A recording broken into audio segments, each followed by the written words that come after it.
Assalamu alaikum warahmatullahi wabarakatuh. Alhamdulillah alladhi hadana alislam. Alhamdulillah alladhi hadana aliman. Alhamdulillah alladhi hadana lihadha wama kunna linahtadiya lawla an hadana Allah.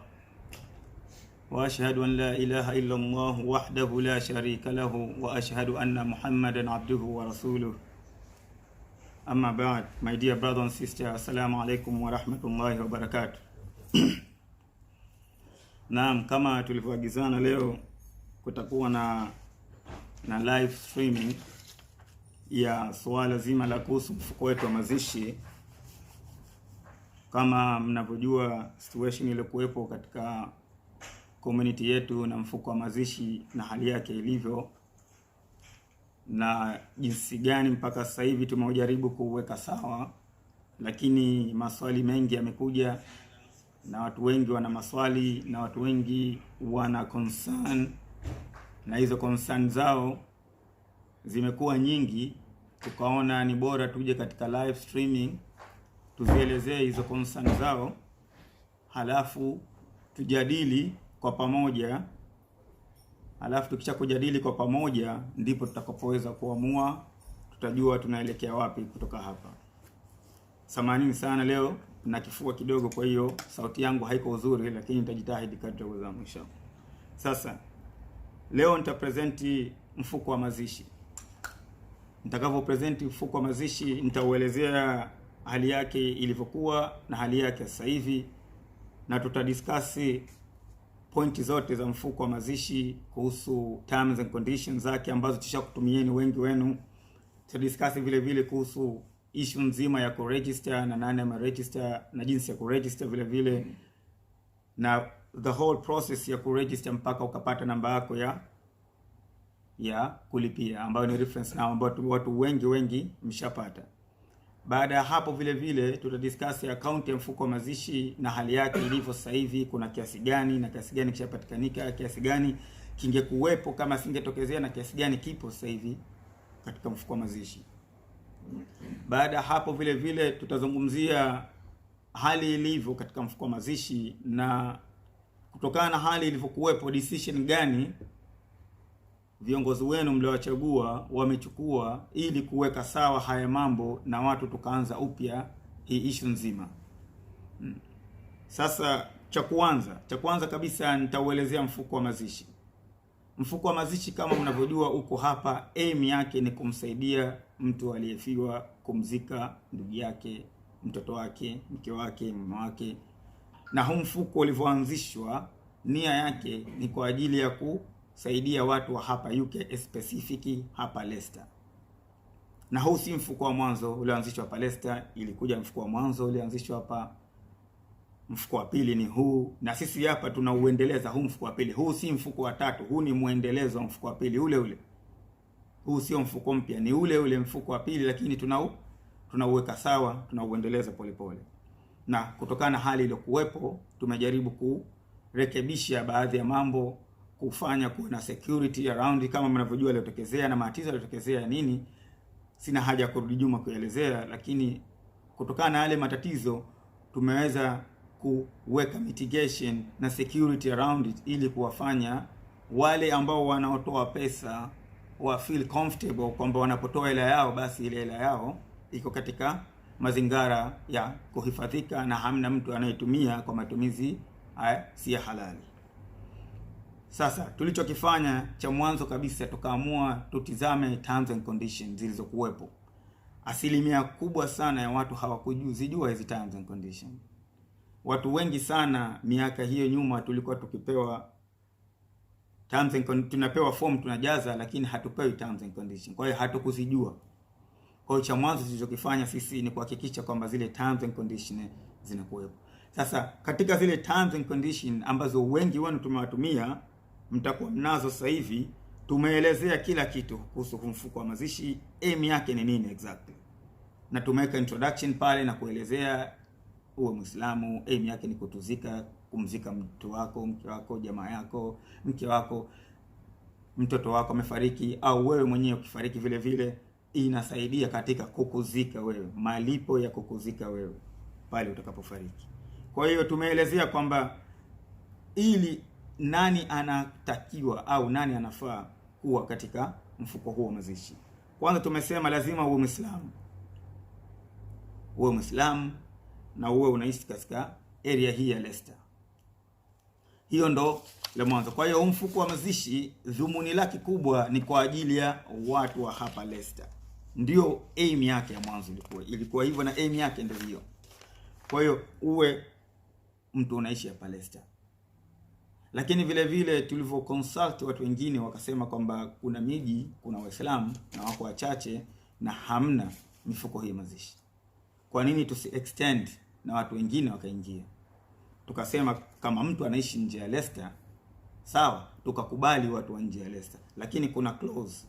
Katika hiyo clause tumeielezea kwamba mtu wa nje kama atakuwa anatoka nje ya mji, basi huyo mtu tunamruhusu kuingia, lakini kwa sharti iliyokuwepo kwamba cost yake yote ambayo itatokezea ya kumzika itakuwa sawa sawa na cost ya hapa Leicester, kwa sababu huu aim yake ni watu wa hapa Leicester kama nilivyozungumza. Sasa tukasema kitu kingine, lazima mtu awe na miaka 18 na zaidi. Kwa hiyo hawezi kuwa mtu chini ya miaka 18 tukamchukua. Mtu awe zaidi ya miaka 18 ndio anaruhusiwa kuingia. Na vile tukalizungumzia kwamba huyo mtu alikuwa na miaka 18, kama ni family basi wao wanaishi pamoja.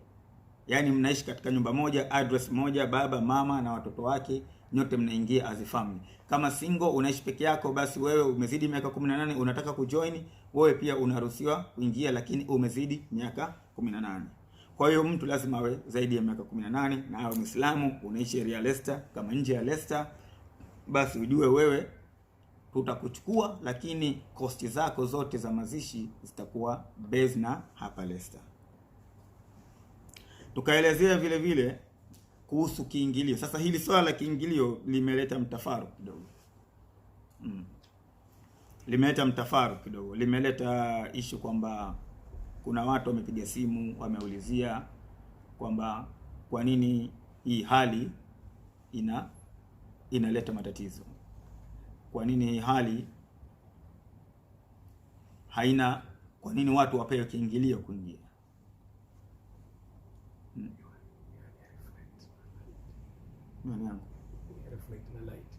Okay. Nimeambiwa nivae miwani lakini nitakuwa naivaa mara moja inshallah. Yeah, ina reflect na light naona. Okay. Shukrani sana.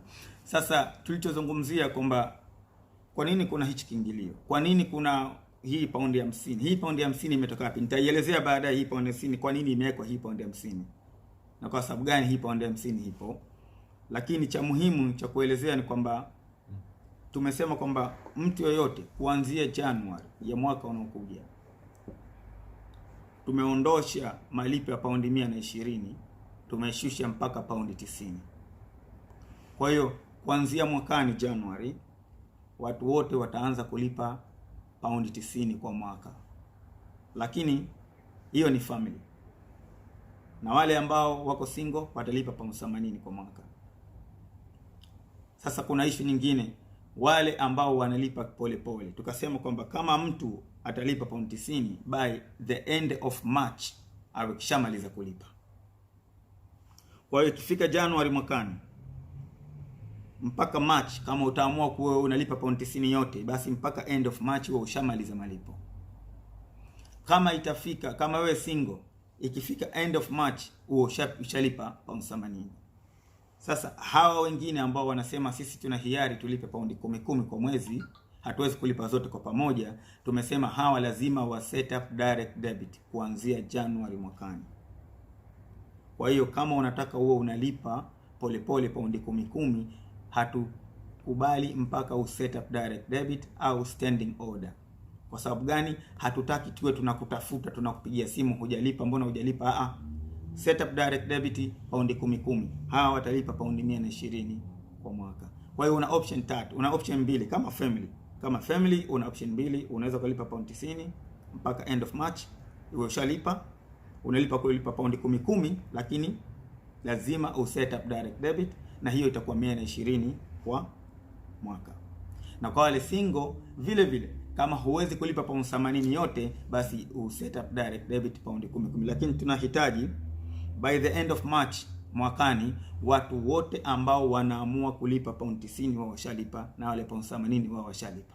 Kama utaanza January kulipa pound 30, itakuja March, February utalipa 30, itakuja March utalipa pound 30. Alhamdulillah, vile utakavyoona na uwezo wako. Popote utakavyolipa wewe, hakikisha ikifika end of March uwe pound 90 ushaimaliza. Wale udogo pound 10, alhamdulillah, kila mtu na uwezo wake, mtu atalipa pound 10 a set up direct debit outstanding order. You must do that. Hatuna haja kukupigia simu, kukufatafata, kukuuliza kwamba kwa nini hujalipa hicho, hujalipa mwezi huu, hujalipa. Hatutaki hicho. Set up direct debit, lipa pound 10 yako, tunajua umelipa. Tushamalizana na wewe, alhamdulillah, tuna move on. Hatuna haja kukutafuta tena, kukuuliza tena kama umelipa hujalipa. Kwa hiyo ni masharti. Kwa hiyo masharti kwa wale wa pound 10, lazima uset up direct debit. Lazima ufanye hivyo. Au standing order.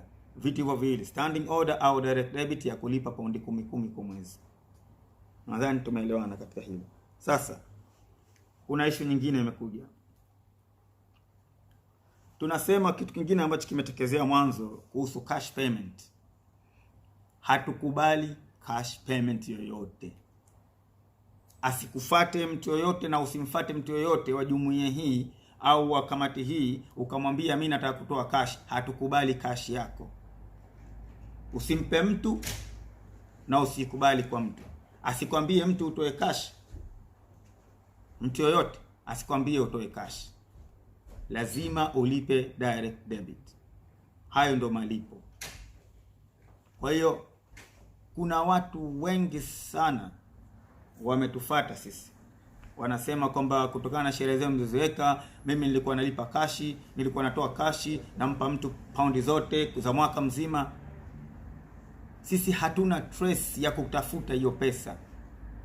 Tukianza kutrace hiyo pesa, hatujui tunamfuata nani na tunaitafuta vipi. Watu wengine walikuwa wanalipa cash, hawana hata reference.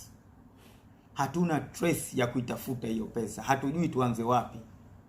Na ndio maana lazima uwe na reference, ni lazima ulipe online, kwa sababu online inaonyesha na reference yako ipo. Na wale wote ambao walijibu tumewatumia reference.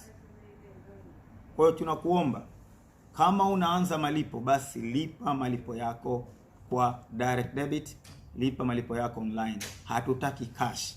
Tusilaumiane ukampelekea mtu cash. Tunaeleza kabisa, hatutaki cash payment yoyote. Usimpe mtu yoyote cash, na wala asikwambie mtu utoe cash. Sababu wengi sasa hivi ambao walikuwa kilipa miaka hiyo yote wanasema mimi nilikuwa kila mwaka natoa cash. Kila mwaka natoa cash. Tena anatoa zote 120, mtu analipa zote. Lakini hamna trace. Haipo kwenye system. Haijulikani alitoa hajatoa. Tumfanye nini sasa sisi? Hatujui jinsi gani tutaitrace hiyo pesa. Tutaipata wapi hiyo pesa? Hata tukitrace ina reference gani? Hata ukimuuliza mtu mwenyewe anakuambia mimi sijapewa hata reference. Nilikuwa nalipa tu, natoa pesa. Kwa hiyo hatutaki cash. Tumesema kabisa, hatutaki cash. Isije ukawa unampa mtu cash akakwambia nipe, alafu huku ikatokezea haki katika nyumba yako, tukakwambia ulikuwa hulipi ukalalamika. Ikawa fujo kwamba nilikuwa nalipa. Tulishasema from the beginning, hamna cash payment. Kabisa. Hilo nadhani tumeelewana. Sasa tukiendelea, tumeelezea kwamba hili swala zima la mfuko wa mazishi ni swala la family. Kwa hiyo ni family, ina cover baba, mama na watoto wake. Hii ndio family nzima. Sasa kuna swali limekuja, mimi nimeoa wake wawili.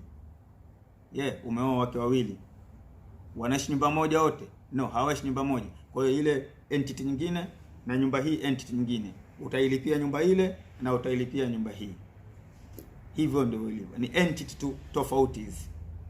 Kwa hiyo tunachukulia familia ni ile familia nyumba moja, baba, mama na watoto wake wanaishi nyumba moja. Mume ana mke mwingine sehemu nyingine, atamlipia vile vile. Kwa mfano, yule mke angekuwa anaishi London, kama kuna mfuko kule, basi yule mke angelipa kule London. Kwa hiyo si kwa sababu yule mke anaishi hapa Leicester mnaingia nyote katika ile paundi 10. No. Analipa ile nyumba nyingine na unalipa nyumba hii. Na watu tumewafahamisha na wameanza kulipa hivyo. Kwa hiyo kama mtu una wake wawili, unalipa mara mbili, unalipa nyumba ile na unalipa nyumba hii. Nadhani hilo tumeelewana. Swala linakuja swala lingine la ulipaji wa watoto. Hili swala liko very sensitive kwa sababu watu wengi wamenipigia simu, wamezungumza, wengine wana support, wengine hawa support. Tumesema kwamba kama una mtoto katika nyumba yako ambaye anafanya kazi, ambaye ana umri zaidi ya miaka 18, nasema anafanya kazi full time. Tunaposema anafanya kazi ni kwamba hasomi. Anafanya kazi full time. Si kwamba amekuja summer time, shule zimefungwa anafanya kazi. No. Anafanya kazi kwamba yeye kaacha shule, ameacha college, unaishi naye nyumba yako, anafanya kazi full time. Anaamka asubuhi anaenda kazini, anafanya kazi. Tumesema huyu amezidi miaka 18, basi huyu itabidi ajilipie mwenyewe. Anaingia as a single, anajilipia pounds 80 mwenyewe hata kama unaishi na nyumba moja. Hilo tulisema. Zikaja complain. Kuna watu walipiga simu wakasema kwa nini tusifanye miaka 24? Kwa nini tusifanye miaka 22? Kwa nini tusifanye miaka 23? Kwa nini watu wabane watoto ndio kwanza miaka 18? Tukalifahamu hilo. Ndio maana napenda hii consultation. Nimefurahi sana watu wengi wanapiga simu kwa sababu inaonekana watu wanajali. Watu wanataka kujua zaidi, watu wanafahamu, wanataka kufahamu zaidi na wanataka kujua maendeleo ya jumuiya yanavyoenda. Si mfuko wa mazishi tu, ni maendeleo yote. Watu wanapiga simu. Na hii inaonekana kwamba watu wameinuka sasa hivi, wamefunguka macho, wanajua kwamba kuna maendeleo, kuna kitu tunaweza kufanya tukafanikiwa wote kwa pamoja. Kwa hiyo consultation imekuwa nzuri kiasi kwamba watu wengi wanapiga simu wanaulizia vitu hivi. Na imekuwa nzuri, naongea na watu mpaka saa 5 saa 6 za usiku wanapiga simu. La muhimu hapa, kuna watu wengine wamepiga simu wamesema hii ni sadaka. Kwa nini tusiwafundisha watoto wetu sadaka? Kama mtu unamnunulia mwanao kiatu cha pound 75, pound 80, pound 5 kwa mwezi, huwezi kumlipia mwanao kama ni sadaka yake? Kwamba huyu mtoto unamtolea sadaka, kwamba Mwenyezi Mungu ampe baraka katika ile sadaka. Mtu akizika yule mtoto, sadaka baraka inaenda kwa yule mtoto. Kwa nini tusiwazoeshe watoto? Na hiyo sadaka usitoe wewe, atoe yule mtoto katika hela yake. Anapopata pesa wanamwambia atoa pound 5, atoe yule mtoto mwenyewe. Pound 5 atoe, aitie katika mfuko wa mazishi. Ni sadaka yake yeye. Usimtolee wewe, atoe yeye mwenyewe. Hata kama na miaka 5, miaka 10, miaka mingapi, kwa nini tusiwazoeshe watoto wetu kuwafundisha kutoa sadaka? Kwa sababu hii ni sadaka. Akienda kuzika mtu unapata fungu lake yule mtoto. Na mengi anaweza kumfungukia hapo baadaye. Ushaona sasa hapa kuna watu wanasema kwamba umri mdogo, na kuna watu wanasema hata umri mdogo kama tukiwafundisha kutoa sadaka itakuwa vizuri. Hili swala tumelifurahia, na vile vile tunarudisha kwenu nyinyi vile vile. Kama mzazi unataka kuwatolea sadaka watoto wako kwa njia hii, kwa pesa yao wenyewe, kama unataka kuwafundisha watoto wako, basi alhamdulillah, sisi tupo tayari kupokea hiyo sadaka katika mfuko wa mazishi. Kumbukeni, huu mfuko wa mazishi unatuathiri wote sisi. Hizi sheria ni zetu wote, yani sisi sheria za nyinyi, sisi tuna sheria zetu tofauti. No, sheria zetu wote zinatu affect zote. Kwa hiyo kama kulipa pound 10 tunalipa wote, pound 20 tunalipa wote, pound 50 tunalipa wote. Kwa hiyo kama kuna mtu anaona kwamba hii ni sadaka na mimi watoto wangu bora niwatolee hii sadaka, alhamdulillah. Usitoe wewe, mtoto wako atoe, mfundishe mwanao atoe. Ukishakumzoesha mwanao, ukamfahamisha kuhusu kifo, akajua kuhusu ya mambo, akawa anaitoa ile, mtoto akajua jinsi ya kutoa, basi mtoto anakuwa na yale mazingara ya kutoa na kujitolea. Na Mwenyezi Mungu anasema toeni vile ambavyo tumewaruzuku. Kwa hiyo unamfundisha mtoto toka mdogo anapenda kutoa sadaka. Na huwezi kujua, anaweza kazi kwa mtu hapa, inaweza kumfikia mtu Mwenyezi Mungu akamjalia katika kile alichokitoa ile mtoto kikatumika, basi baraka ikamrudia yule mtoto. Ndio hivyo, sadaka inaongeza baraka vile vile. Na kwa wale wengine tumesema kwamba sheria tushaiweka sawa. Hizi sheria za mfuko wa mazishi, kuna kipengele kimoja kinaelezea kwamba zinaweza zikabadilika. Na kubadilikaji wake lazima tuwafuate nyinyi tuwaeleze. Kwa hiyo tutaweza kuzibadilisha, na tukizikibadilika then tutawaeleza. Tutawaambia jamani, tumezibadilisha, tumeongeza umri mpaka miaka 22 sasa hivi. Tumeongeza umri mpaka miaka 23 sasa hivi. Tutakapokaa tutazungumza. Lakini sasa hivi tumebakisha pale pale umri wa miaka 18.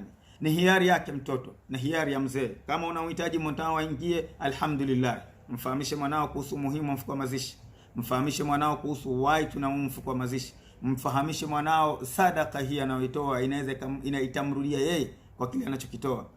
Mwambie atoe pesa yake, itamsaidia yeye. Tutamregister na tushakumregister. Wako watu, kuna mtu amenipigia simu mimi, watoto wake amewaregister na amesema watoto wangu wanafanya kazi, nitawatoa wataregister wenyewe, na nishawaambia waregister wenyewe, na alhamdulillah nadhani wamesharegister wenyewe hao watoto. Kwa hiyo na zaidi ya miaka 18 na anaishi nao nyumba moja. Kwa hiyo kaiona ile sheria na tumeelewana, nimemfahamisha jinsi ilivyo. Hii ni sadaka kwa wale watoto wenyewe vile vile. Kwa hiyo tusione ugumu, it's a lot of money tunatoa, it's a lot of money. Actually leo nimegundua kitu kimoja, nitaka kuzungumza zamani baadaye, lakini nimegundua kitu kimoja. Toka mfuko wa mazishi uanzishwe mpaka leo imetimia miaka 5 au na nusu kama hivi. Inaweza kufika miaka 6, lakini miaka 5. Tuseme maximum ni miaka 6 au 5 tuseme. Kwa hiyo kama mtu alikuwa akilipa pesa zote toka mwanzo mpaka hii leo, maximum amount mtu kulipa ni paundi 600. Kwa hiyo kama wewe ulilipa miaka yote 5 hiyo, kwa sababu mwaka 120, kwa miaka 5 yote umelipa, ina maana maximum wewe umelipa 600 tu. Hii 600 tukisema kweli kwa gharama za kuzika hapa haitoshi. Nadhani mnafahamu hilo. Hii 600 haitoshi. Kwa hiyo ni maximum ya mtu aliyolipa pesa zote toka alioanza mwanzo mpaka hii leo. Kama mtu kalipa pesa zote, basi maximum kalipa 600 au 700 kama hivi, that's it. Kwa hiyo nasema hii ni sadaka jamani. Tusione ugumu katika kutoa. Tunatoa kwa ajili yetu sisi na kumzika mtu mwingine. Akiziko basi ile baraka inakuja kwako wewe vile vile. Umefanya. Toa kwa nia ya kutoa sadaka. Usitoe kwa nia kwamba na mimi nikifa unaweza ukatoa wewe, lakini ikaje ukafa sehemu nyingine, au ukafa sehemu ambayo kuzika, mfano Madina au Maka, ukifa kule unazikwa bure. Unafahamu? Lakini sadaka yako huko inaweza kumzika mimi, inaweza kumzika mtu mwingine, inaweza kumzika ni sadaka yako ikakurudia na wewe vile vile. Kwa hiyo hili ni swala ambalo tumejaribu kulidadili na tumeleta kwamba anayeweza kufanya hivyo alhamdulillah. Unaweza kuwa encourage watoto wako kutoa sadaka, na moja katika hizo sadaka ikawa ni hii. Paundi 5 kwa mwezi mtoto wako anatoa, alhamdulillah. Paundi 10 mtoto wako akitoa, alhamdulillah. Mtoto wako kazidi miaka 18, anafanya kazi full time. Ninaposema anafanya kazi full time, hasomi. Ina maana ameacha kusoma, haendi college, hafanyi chochote, yeye anaamka asubuhi, anaenda kazini na kurudi. Sio mtoto leo anaenda college afu baadaye anaenda school. No. Huyu afanyi kazi, hiyo ni part time job. Hiyo ni part time tu. Full time anafanya kazi. Kama mzee wake katika nyumba anafanya kazi full time, na yeye anaenda amka asubuhi anaenda kazini. Hasomi kabisa. Huyu ndo tunachukulia kwamba huyu kisha kwa mtu mzima na mkubwa anaweza kujimiliki mwenyewe. Kwa hiyo huyu vile vile anaingia katika kisha kwa bale kwa mtoto. Kwa hiyo anaingia katika hiyo system yako ya kujilipia mwenyewe. Nadhani hapo tumeelewana. Samahani nachukua muda kidogo kwa sababu maswali yamekuwa mengi na ninajaribu kufafanua kwa upole pole ili mpate kuelewa wapi itafika. Kwa hiyo mkiniona nachukua muda kidogo kufafanua ili kwa sababu maswali yamekuwa mengi sana watu wananitumia. Sasa tumekuja katika kifungu cha kulipa hii paundi 50. Sasa ngoja nikiongelee vizuri cha kulipa paundi 50. Tulipokaa tukazungumza swala zima la mfuko wa mazishi, tukaenda tukazipata details za zamani, na nyingine nadhani ninazo hapa, hizi details za watu walikuwa wakilipa zamani. Sidhani kama mtaziona, lakini hizi ni namba tu za watu ambao wakulipa zamani.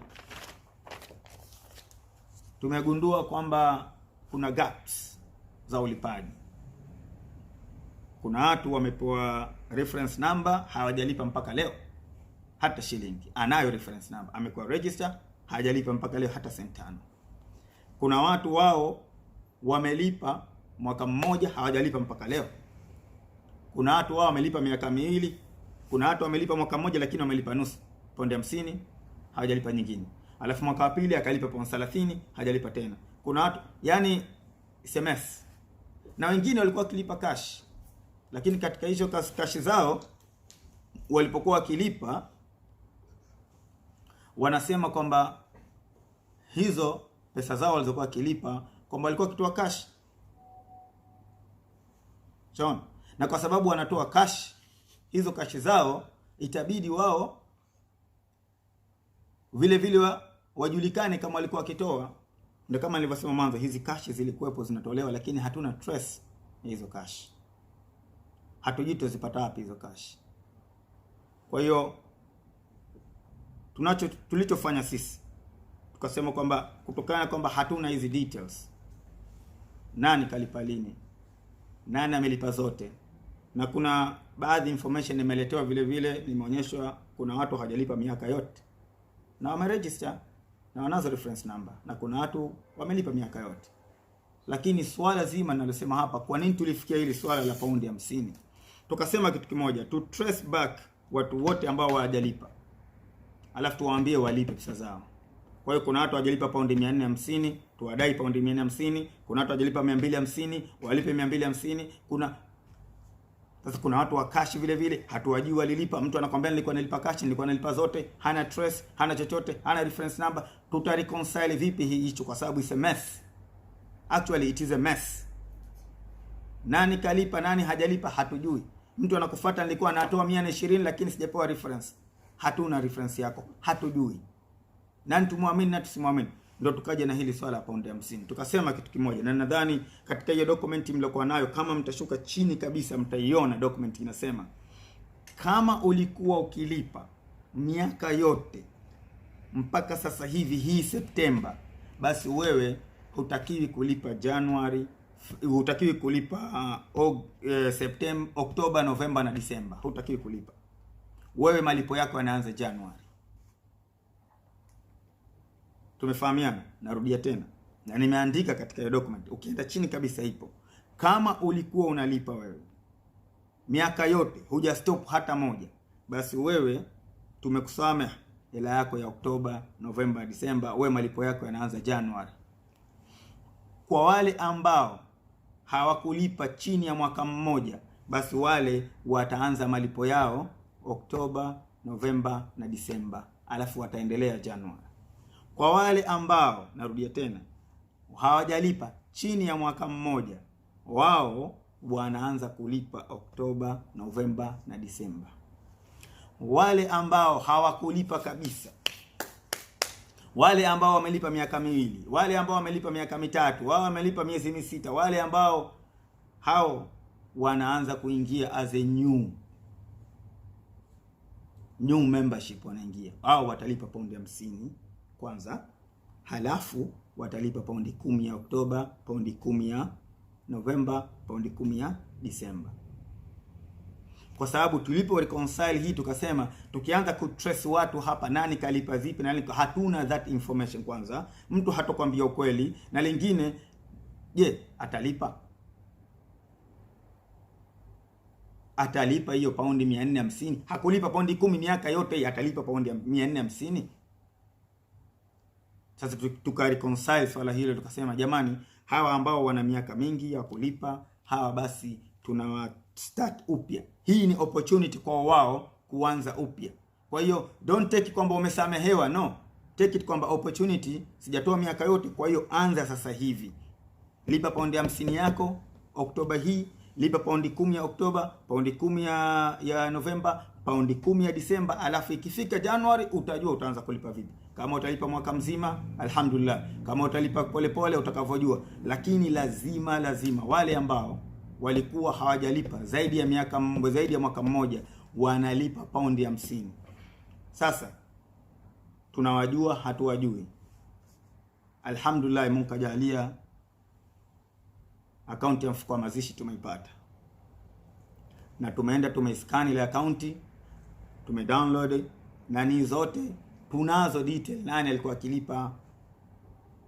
kalipa zote miaka yote, na nani aliacha wapi, na nani aliacha wapi, na nani aliacha wapi. Kwa hiyo tunakuamini, hata hatutaki kukutafuta. Tunakuamini kwamba utafanya mambo ya ukweli na utafanya haki, kwamba utalipa paundi 50. Unajua mwenyewe hujalipa zaidi ya miaka miwili mitatu. Hatuna haja ya kukutafuta. Hatuna haja kukutrace, lakini tutatizama malipo yako, tutacompare na kama ulikuwa ukilipa. Kama ulikuwa hulipi na unajalipa zaidi ya miaka miwili, basi tutakuletea message, tutakwambia Alhabib, hujalipa wewe zaidi ya miaka miwili, wewe unatakiwa ulipe paundi 50 kwanza.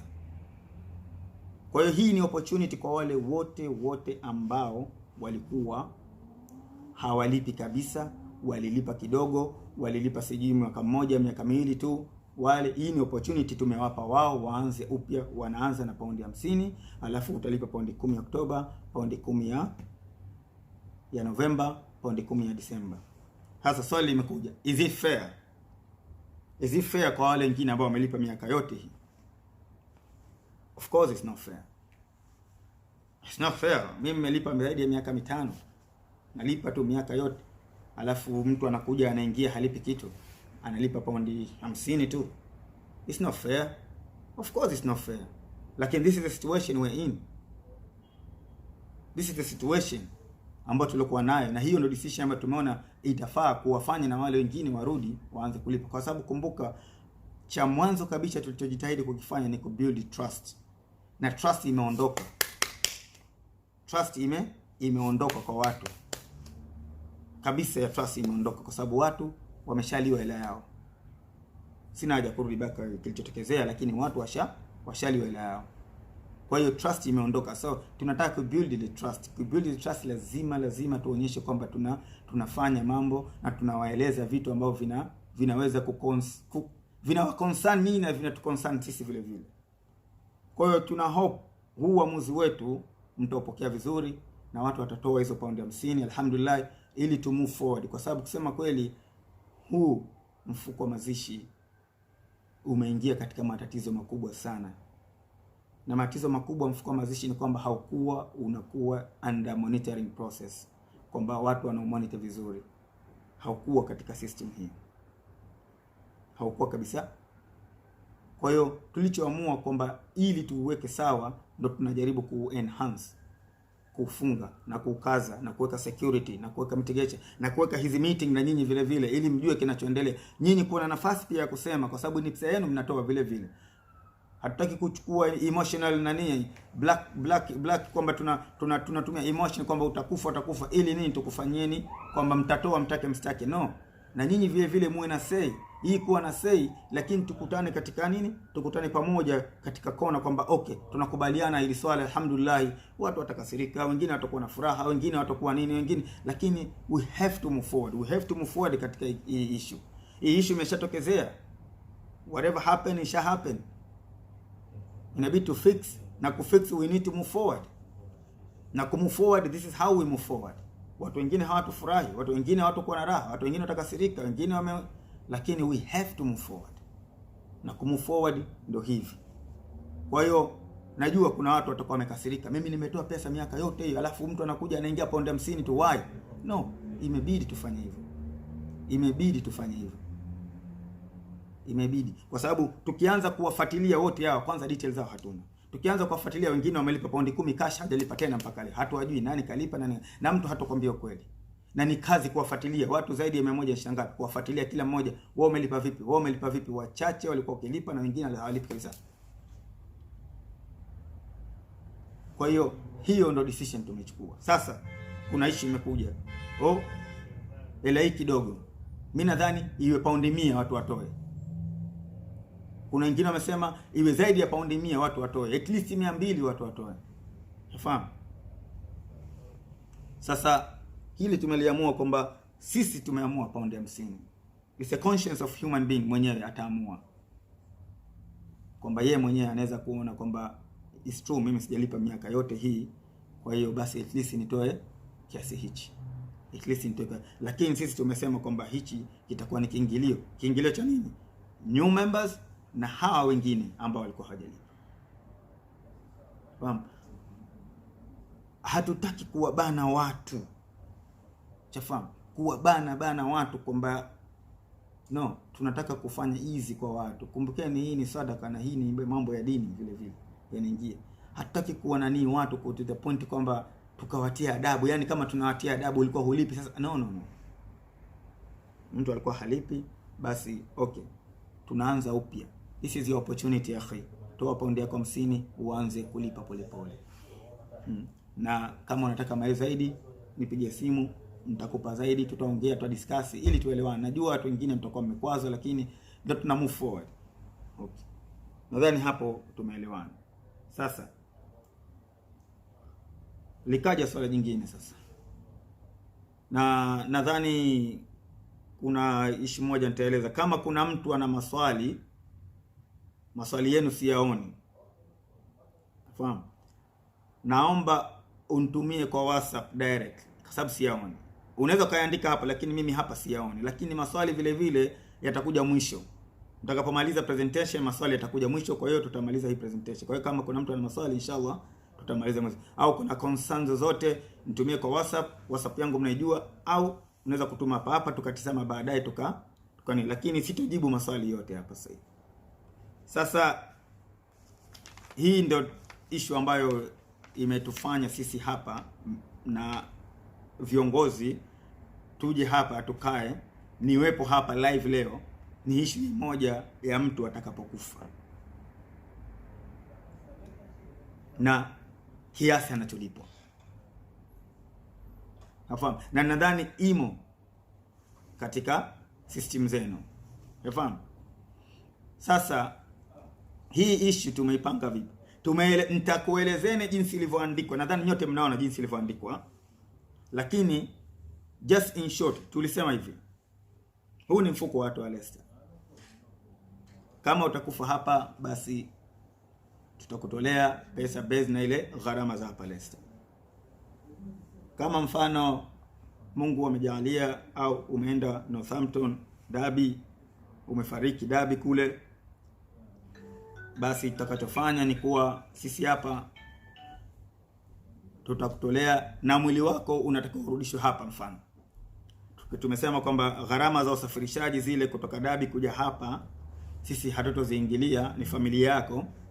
Kama utatakiwa kulipa kule basi sisi tutashughulikia mazishi ya kule Derby, tutalipa kiwango kama cha hapa Leicester. Kwa hiyo kama Derby kulipa paundi 10 basi na hapa kulipa paundi 9 basi tutatoa malipo ya hapa Leicester. Kama familia yako inataka kuleta hapa kutoka Derby, basi zile gharama za usafirishaji maiti sisi bado hatujafika stage hiyo ya uwezo wa kusafirisha maiti, na tunaweza tukafika. Kwa hiyo hichi kipengele kinaweza kubadilika hapo baadaye. Nafahamu, ni kama ninavyosema hizi sheria zitabadilika. Kuna clause inasema zinaweza kubadilika. Kwa hiyo tumesema kwa sasa hivi kutokana na hali ya mfuko ilivyo hatutoweza kugharamia na usafirishaji maiti. Kwa hiyo kama unataka kuileta maiti back utasafirisha, sisi tutaizika hapa hiyo maiti kwa gharama za hapa. Ndio nadhani tumeelewana. Sasa ukaja issue ya watu wa mtu mfano akifa Afrika. Tumeweka clause pale tutatoa paundi 500 kumzika mtu kule Afrika. Nadhani nyote mnaona imeandikwa. Na katika hiyo clause tumesema kwamba tutatoa hiyo paundi 500. Ikaja watu wakapiga simu, watu wakacomplain, why? Tafahamu? Kama mfano tukasema kwamba kama mfano umeenda Belgium, umefia Belgium. Tafahamu? Kama umefia London, basi unataka kuzikwa kule London. Kama unaishi London, umefia kule London na wewe mfuko wako uko hapa, basi si hapa kwa uwezo wetu tutatoa base na zile gharama za hapa Leicester, sio gharama za London. Hivyo ndio tulivyo explain mwanzo. Sasa yakaja maswali mengi. Maswali yaliokuja, kwa nini mtu wa London mnampa hamumpi zaidi, na kwa nini mtu wa Afrika mnampa paundi 500? Sawa? Kwa nini mtu wa Afrika mnampa paundi 500? Kwa hiyo kukawa kuna ile conflict. Na conflict ilitokezea kwamba watu waka raise issue kwamba hii itakuwa si haki. Kwa nini mumpe mtu paundi 500? Kwa nini wa London mseme kwamba amefariki ile yake paundi 3000 mpe paundi 2000 kama Leicester? Alafu mtu wa London, mtu wa Afrika amefariki mumpe paundi 500. Kwa nini msipe paundi 2000 ile ya Leicester? It's true. It's true. Ni kweli. Na ndio maana nikasema hii consultation ni nzuri sana. Kwa sababu nini? Ideas zinaingia wote. Kumbukeni jumuiya hii ni yetu wote. Si ya viongozi mliowachagua. Na wao si kwamba wao ni magenius, kwamba kwa sababu mmechagua wao magenius wanajua kila kitu. No, wao wanaenda base na ile capacity ya elimu waliokuwa nayo.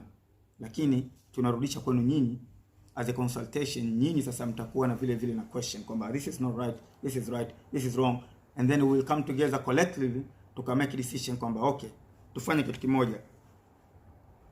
Tutatoa pesa base na ile sehemu mtu alofia. hiyo imekuja vile vile kwamba ukifa Afrika, familia yako tutaiuliza base imekosa kiasi gani, tutatoa ile pesa. Unafahamu? Ukifa Dabi, umekufa Dabi, basi tutatoa pesa na ile pesa. Umeenda Iceland, umefariki kule, familia yako tutaiuliza kiasi gani imekosti, tutatoa pesa ya kukuzika kule. Kwa sababu hii ni pesa ya kuzika. Kwa hiyo umeenda kule Iceland kule kuchimba na kuzika kabisa ina kosti paundi maybe 1700. Umetuletea bwana kule 1700, tutatoa 1700 ya kuzikia kule. Kwa sababu hii ni pesa ya kuzikia. Sio kusaidia matanga ya kuwapa tu pape wali sijui nini. No. Hii ya kumsaidia yule mtu azikwe, pachimbwe pale, afungwe sanda, atiwe na ubao na kila kitu na gharama kila kitu zile za kumzika pale alipofariki. Kwa hiyo clause ya paundi 500 scrap haipo tena. Nitawatumia tena new terms and condition ambayo hiyo tumeiondosha. Atakapofariki mtu tutatoa gharama base na ile sehemu alofia. Kwa sababu kuna sehemu ni ghali kuliko Leicester na kuna sehemu ni cheap kuliko Leicester.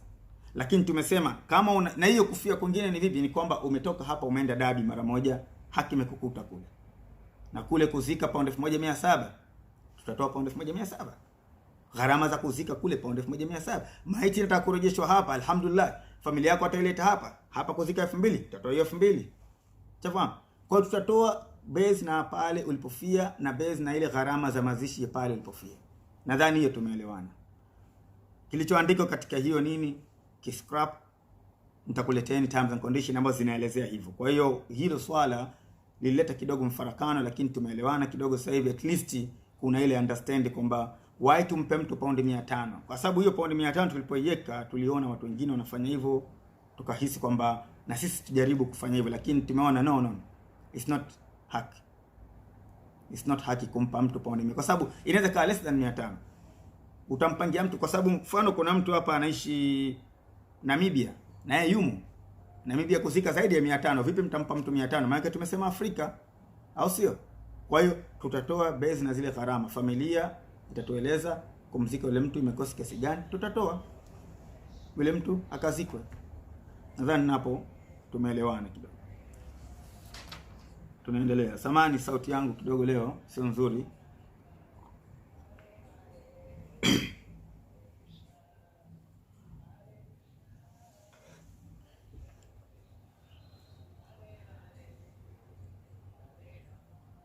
Sasa kuhusu swala jingine ambalo ni muhimu sana nalo limo katika mfuko wa mazishi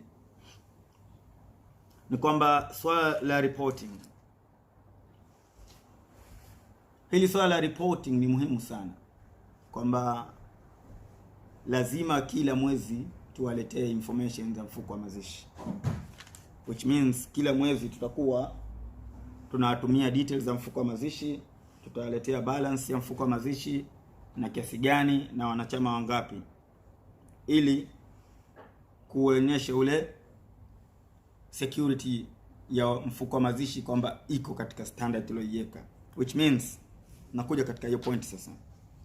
Mfuko wa mazishi kazi yake ni kuzika. Si kazi yake kumnunulia mtu mkate nyumbani kwake. Si kwa sababu wewe una access katika account, it means that una haki ukizidiwa ukaenda kununulia umeme mfuko wa mazishi. Huna haki hiyo. Matatizo yako malizia kwa wengine. Haya sio mfuko, sio kazi yako wewe kumalizia matatizo yako, na sisi pia tuna matatizo. Si kazi yako wewe. Kwa hiyo tumekuamini, tumekupa. Wewe utashughulikia mfuko wa mazishi, kadi utashika wewe, benki utashughulikia wewe. Alafu wewe unaenda unachukua paundi 20 unanunua mkate. Si hivyo, umeiba pesa. Si kazi yako. Kazi ya mfuko wa mazishi ni kumzika mtu. Nadhani tumeelewana hapa. Sasa kila mwezi tutakuleteeni balance. Na balance itakuwa paundi 10 tuseme. Mwezi unaofuata paundi 11, ina maana pesa imeongezeka. Mwezi unaofuata ikiwa paundi 10, paundi 1 imepungua, tunaomba mtuulize hela imeenda wapi. Na sisi tutajiuliza hela imeenda wapi. Someone somewhere amechomoa hela. which means kila mwezi lazima mtizame balance, lazima muishutizie, lazima muhakikishe kwamba kweli ile iliyokuja ya mwanzo ilikuwa paundi 10, sasa hivi paundi 12, kwa hiyo ile imeongezeka. Msikae mkaona ni balance, tutizama balance na sisi tutatuma whether imepungua haijapungua. Someone somewhere have to explain imepungua vipi. Tumeelewana? Kila mwezi wale wote ambao wanalipa na wameregister, tutatuma kwa email ambazo mmetutumia sisi, tutatuma balance, na haitokuwa kwa mkono imeandikwa au tutatake screenshot ya ile balance yenyewe katika bank account yenyewe, tutaiweka pale katika email afu tutawatumia. Kwa hiyo mtaona exactly hii imetoka katika website ya bank account yenyewe, sio tumeandika tu kwa mkono. No, exactly ile screenshot. Hamna kuongopeana. Mnajua mi policy zangu ni 3: open, honest and transparent. That's how we go. Na huku tunatawakali na Mwenyezi Mungu. Hamna mambo jambo hapa. That's how it's gonna go. Ili kuprove kwamba sisi tuna uwezo wa kumaintain na kuweka kwamba security ipo ya maana. Hatuwezi kusema kwamba hakitotokezea ikhtilafu. Sisi ni binadamu. Na itakapotokezea tutawaambia. Huu mfuko pesa ikipungua kazi kwa mtu. That's it. Huu mfuko pesa ikipungua kazi kwa mtu. Si kwamba eti imepungua paundi 30 mtu kajisikia tu anataka kwenda hoteli na mke wake wakaenda nini ametumia ile mfuko wa mazishi. Na. Mtu sijui amezidiwa anataka kukopeshwa pesa, apewe pesa. No. Hii sio kazi yake. Una matatizo, fix matatizo yako mwenyewe. Wako watu wengine wanaweza kuomba kwa kusaidia, lakini si kutoa pesa katika mfuko wa mazishi. Si hela yako ile. Na huyo anayekupa sio yake. Samahani kidogo. Passion, lakini ndio inavyokuwa tena. We have to make it clear. We can't live like this. 2021, we can't have a people doing this. We have to build that trust. Kwa hiyo hivi tutakavyoenda sasa hivi, kila mwezi tutaleta details za mfuko wa mazishi na balance yake kila mwezi. Na kama haijaja tutafuteni, mtafute mimi, mtafute Naji, mtafute Ustaz Riashi, mtafute mtu yoyote ambaye anashughulika, muulize mbona sijapata leo. Utaletewa ikiwa umeregister katika mfuko wa mazishi, ni member na unalipa vile vile, ndio utaletewa hiyo. Sio kwamba tumekuletea na huregister na hujafanya chochote, unayo tu fomu hujajaza. No. Katika hiyo email kutakuwa na balance. Katika hiyo email kutakuwa na namba za wanachama wanaolipa, namba za wanachama wanaolipa paundi 10, namba za wanachama wanaolipa paundi 90, namba za wanachama wanaolipa paundi 80. Sasa wewe utajiulisha pale, utajua how much kweli, kama zile namba zinaendana na balance. Kama haziendani tutafute, tutakujibu imekuwaje. Someone somewhere atajibu. Nadhani tumeelewana katika hilo. Hiyo ndio aim yetu ya kumake sure kwamba huu mfuko unasimama unavyotakiwa. Kwa sababu kumbukeni mfuko wa pili sasa hivi Lester. I don't want to go back, lakini mfuko wa pili sasa hivi we can't live like that. We have to change. Kwa hiyo hii ndio hali itakavyokuwa. Na sasa hivi baada ya kudiscuss yote hayo, nadhani hayo ndio ilikuwa mambo muhimu sana katika mfuko wa mazishi. Na nadhani huko mna maswali mengi. Nimeona jamaa zangu hapa wanakuwa wananitazama, jinsi wanavyonitazama nadhani wako concern na ninachokisema, lakini sitaki kuwapa nafasi wanaambia kitu mpaka nimalize kwanza. Kwa hiyo cha muhimu sasa hivi tumezungumza leo kwamba tutazungumzia kuhusu accounts. Naam. Accounts ya mfuko wa mazishi tumeipata.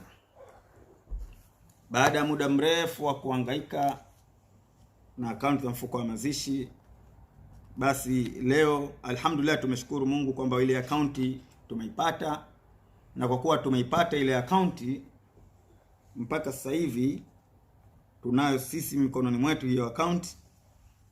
Na tulichokifanya kwanza ni kwenda kutizama balance ya hiyo account. Shaon, katika kutizama hiyo balance ya mfuko wa mazishi, hii ni kukuulisheni kwamba kuna watu walikuja wakatuambia kwamba pesa zetu tunazolipa sasa hivi, nyinyi mmetupa account mpya, how about pesa zetu zile tunazolipa sasa hivi, mmezifanya nini? Mmezipata? Mtazifanya nini mkizipata? Zitakuwa vipi? Kwa hiyo tunakutayarisheni kwamba account tutaipata na iko katika mikononi mwetu. na ushahidi tuliokuwa nao ni huu hapa. Natumia simu hii, ni simu ya mweka hazina wetu Naji, yuko mbele yangu hapa, yeye ndo kanipa hii simu, na kuonyesheni hii, kama mnaweza kuona balance hii akaunti ambayo ipo katika mfuko wa zamani wa mazishi. Nadhani mnaona, sidhani kama mtaona.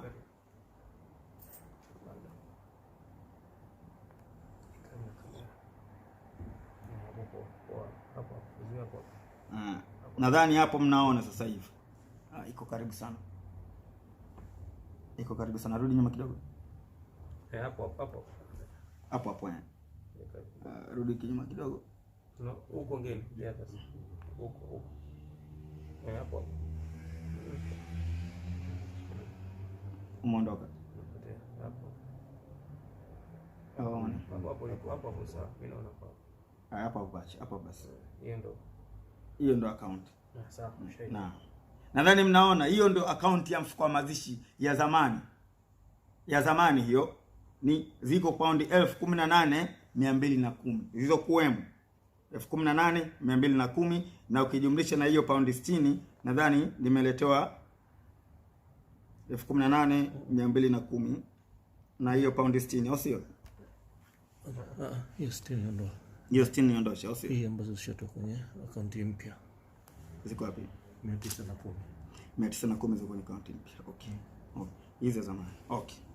Kwa hiyo akaunti ya zamani ya mfuko wa mazishi ni paundi 18,210 ndio zilizokuwepo sasa hivi kwenye akaunti.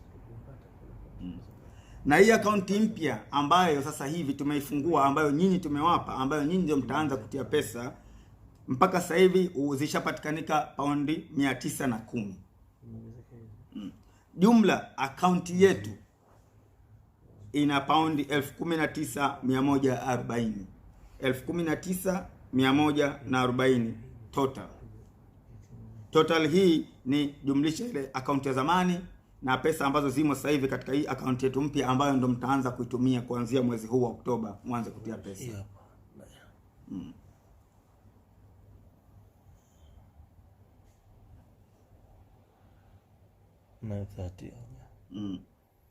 Na naiona hiyo akaunti mpya hiyo 930, nadhani 930. Nadhani nyingine zimeingia leo, nadhani kuna watu washaanza kulipa. Naam. Sasa katika kuitizama hii akaunti ya zamani tumescan, tumegundua kwamba sio mtu mmoja aliyokuwa akichukua hizi pesa. Kuna majina ya watu wengine vile vile yamo, tumeyaona na watu tunawajua, tunasalimiana nao hapa, siku ya sikukuu tunakula nao pamoja, tuna hug nao pamoja hapa tukimaliza. Kwa hiyo kisheria, kwa sababu ile swali linaweza kaenda kisheria mbele, hatuwezi kuwataja majina yao, lakini watu wamepewa pesa kutoka katika akaunti ya mazishi, zimeenda kwenye akaunti zao binafsi. This is so wrong. Mmoja kapewa si chini ya paundi 2,000 na mmoja kapewa si 200, ngapi? Yani inaonekana mtu akijisikia tu, bwana nisaidie bwana, nina matatizo nyumbani, paundi 50, basi inatoka mtu anapewa. Hela za watu hizi sio zenu. Na kwa sababu kuliko hamna monitoring system, watu huko wanachukua tu. Hamna ile system nzima kwamba tuna monitor kila mwezi, balance inatolewa, watu wanapelekewa kila mwezi, inajulikana nani kimeingia nani. Hamna. Na ndio maana watu kwa wanatumia wanavyoweza, zinatumika mpaka imefika stage hii.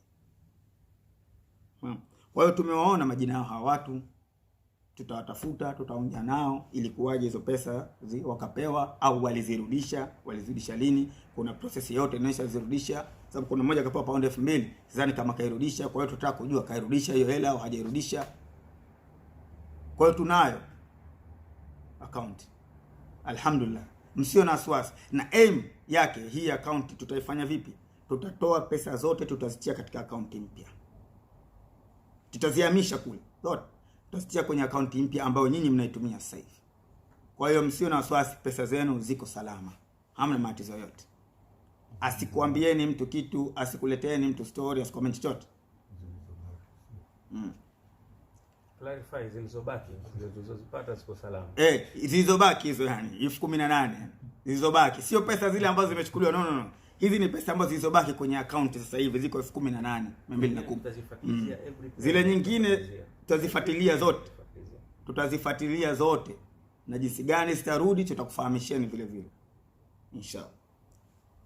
Sasa hilo la account na security tuliyoweka kama tumekwambieni, hii account iko chini ya mwenyekiti wa jumuiya hii na katibu wake na treasurer, ndio wana maintain hii account. Sawa? Ndio wana maintain hii account. Sisi ni wafanya kazi tu. Mimi ni mfanya kazi tu hapa na najitahidi kufanya, lakini mimi si maintain hii account. Kwa hiyo usinitafute kwa swala account, mtafute mwenyekiti, mtafute treasurer, mtafute nani. Mimi natoa maelezo tu. Kwa hiyo hii account kwa jinsi inavyoonekana kwamba si mtu mmoja peke yake alitoa pesa au alipewa pesa, ni watu wengine vile vile walipewa pesa, lakini tutafuatilia, msio na wasiwasi, tutafuatilia yote na wenyewe wanajijua. Tunao hapa siku zote tunasalimiana, salamu alaykum, alaykum salam, wako wengi tunao hapa. Kwa hiyo hatuna haja kutaja majina kutokana for issue kwamba inaweza kenda katika mambo ya polisi ya nini. Kwa hiyo hatutaki ifike huko, lakini tunataka kujua hizi pesa kama zilirudi vipi, na kuna ushahidi gani hizi pesa zirudi, na kwa nini zile pesa zilitolewa au vipi, tunataka kujua, watu waelewe. Naam. Sasa kuhusu swala jingine la akaunti kubwa, na hili pia tunaweza tukaeleza kwamba ile akaunti kubwa ambayo ya msikiti pia tunayo, iko katika mikono yetu, alhamdulillah rabbil alamin. Msiwe na wasiwasi, msiwe na shaka kuhusu swala hilo. Ile akaunti tunayo, na mpaka sasa hivi katika hiyo akaunti ziko paundi 91,015. Paundi 91,000. Please. Nadhani hapo mtaonyeshwa, huyo ni Naji ambaye ni treasurer, ameitoa katika nani yake, katika simu yake, ataionyesha hapo.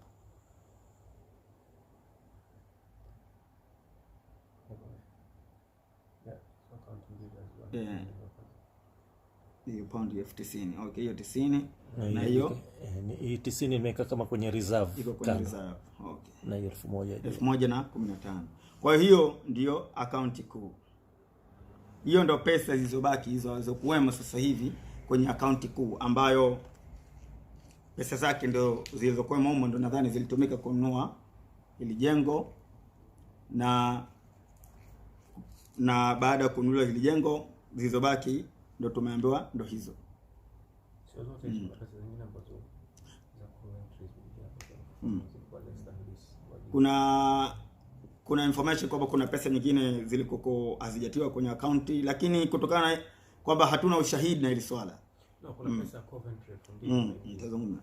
Hatuna ushahidi kuhusu swala la kwamba how much pesa zilikuja kutoka kwa donors. Kuna hearsays, watu wanasema 700,000, 500,000. Hatuwezi confirm na hatuwezi kusema kitu ambacho hakina confirmation kwetu sisi. Kwa hiyo sasa tunawaachia wale ambao waliletewa ile pesa. Lakini kwa muda huu tulokaa tulipata pesa kutoka Coventry pound 2,000, na kuna pound 5,000 ililipwa. Individual mmoja alikuwa amekopa pound 5,000 naye imelipwa hela yake. Kwa hiyo kama pound 7,000 zimepatikanika, na vile vile kuna pound 40,000 ambayo ilikopeshwa watu wa jumuiya moja huko London. Tumezungumza nao na wao wako katika process ya kuzilipa hizo pesa. Tunasubiri email zao, tunasubiri communication nao. Tukishapata communication nao tutakwambieni wamesema vipi, kwa sababu ilikuwa back and forth communication muda wote huu, kutaka kuwafahamisha sisi ni nani, sisi ndio viongozi wapya hapa, tunataka hichi na hiyo pesa ilipwe. Hiyo pesa ilitakuwa ilipwe zamani sana, lakini ndio haikuwahi kulipwa tu. Kwa hiyo swala ndio hilo. Nadhani kuhusu masuala ya akaunti nishamaliza. Sasa nitagusia swala kidogo nitagusia swala hili, swala la madrasa. Nimeambiwa nigusie vile vile. Sisi sio nia yetu kuifunga madrasa.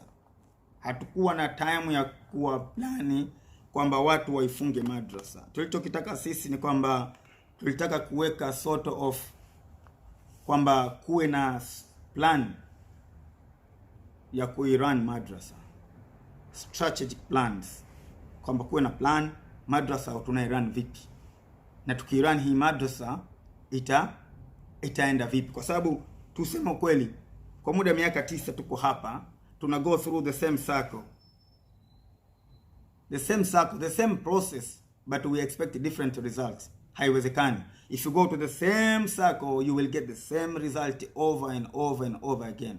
You have to break the circle. Na sisi tunataka ku break the circle. Nisema kwamba tukae nao walimu, tukae nao wazazi, tushirikiane, tuje na strategic plan ya kwa watoto wetu hawa tuwasomeshe vipi na tuende nao vipi.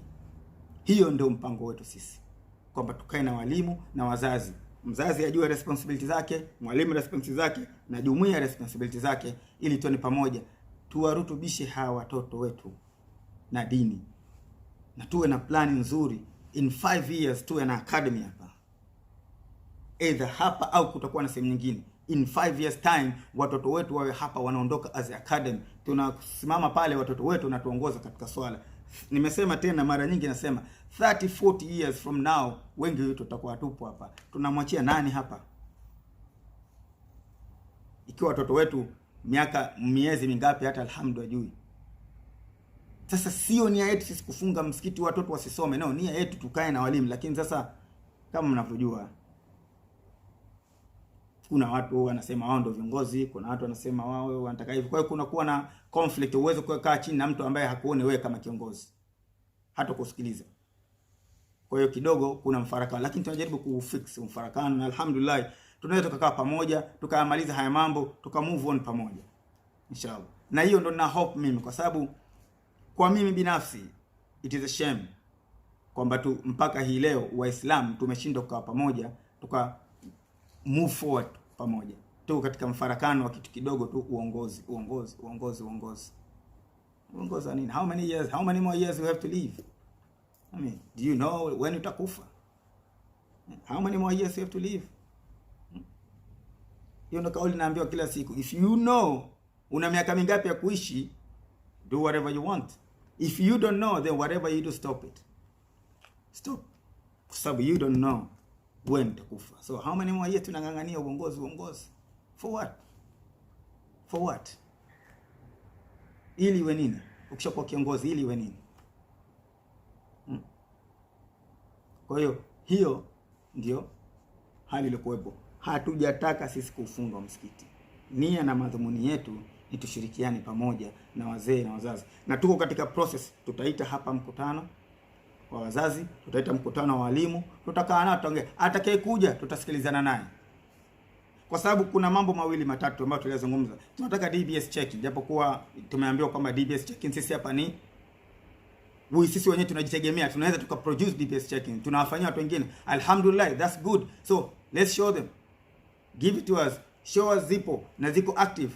Alhamdulillah, let's move second stage, safeguarding. Kuna safeguarding gani zimewekwa hapa, zipo gani? Okay, alhamdulillah, let's move to the next stage, let's move forward. And tusikae tuna go through the same circle, tuna expect different result. There will be no result. Let's move forward. Tafahamu?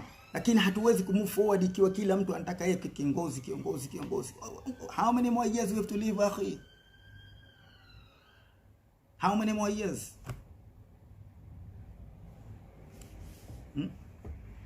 You ulize, how many more years you will keep doing this and this and this for what? Just uongozi for what? Kwa hiyo sisi hatukuwa na nia ya kufunga. Tuko katika process ya kuendeleza msikiti na kukaa na walimu, wakitaka waje tuzungumze nao. Alhamdulillah, tuanze process, tuwaeleze sisi tunataka kufanya vipi, na wao watatueleza wao wanataka kufanya vipi, alafu tutamove forward pamoja, tuwe kitu kimoja. Yani fahamu, tunapozungumzia takwa of Allah, tuwe kitu kimoja wote. Yani haina haja ya kufarakana for what? Fahamu. Kwa hiyo tunategemea ya mambo yatakuja baadaye, na tunataka kufanya kwamba tukutane na walimu, tukutane na wazazi, tukutane wote, tuwe pamoja, tujue responsibility zetu.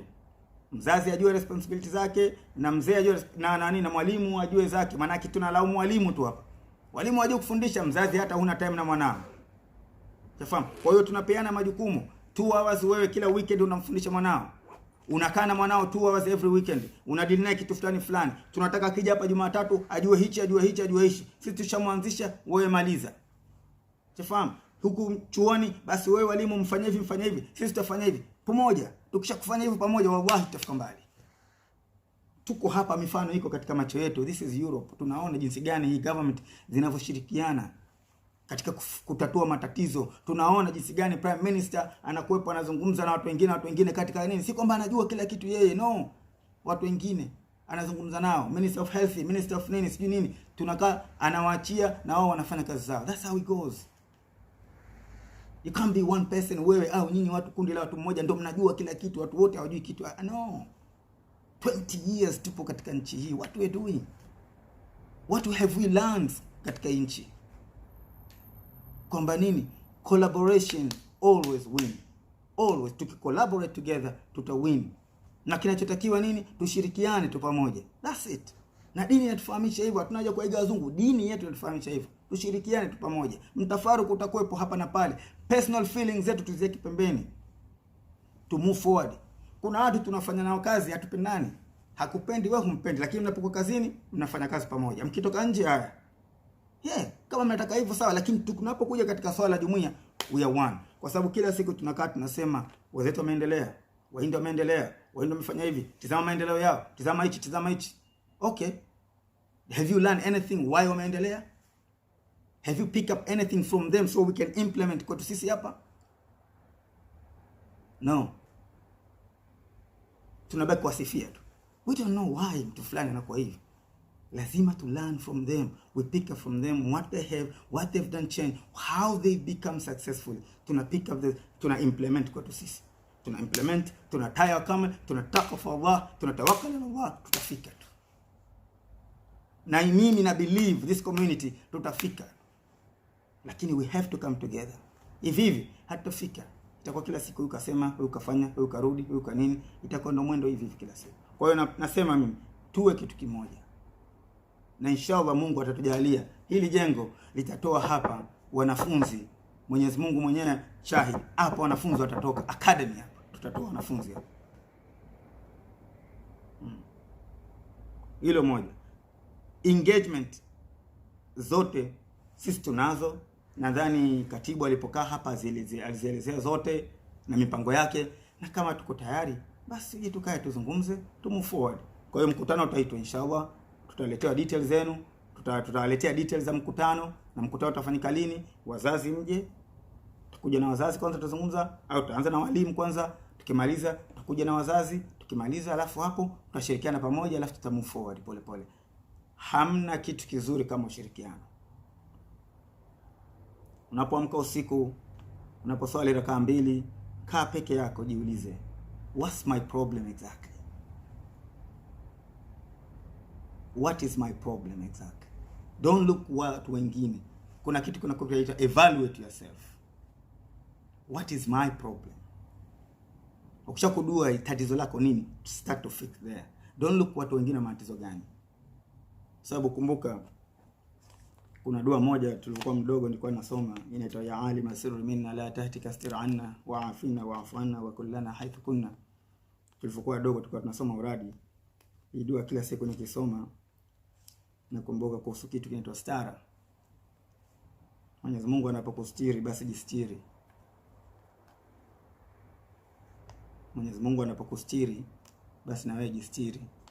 Mwenyezi Mungu anaweza akaja akaliondosha pazia lake la stara, watu wakakuona jinsi ulivyo. Kwa hiyo please, kabla Mwenyezi Mungu hajaondosha pazia lake la stara, please jistiri akhi. Please. Nadhani hapo nilipofika. Kuna swala nyingine la issue ya ujenzi hapa. Nadhani ile swala tuna mpango wa kufanya ujenzi huko ndani, ku renovate, kuvunja baadhi ya sehemu. Nadhani hizi zitakuja baadaye.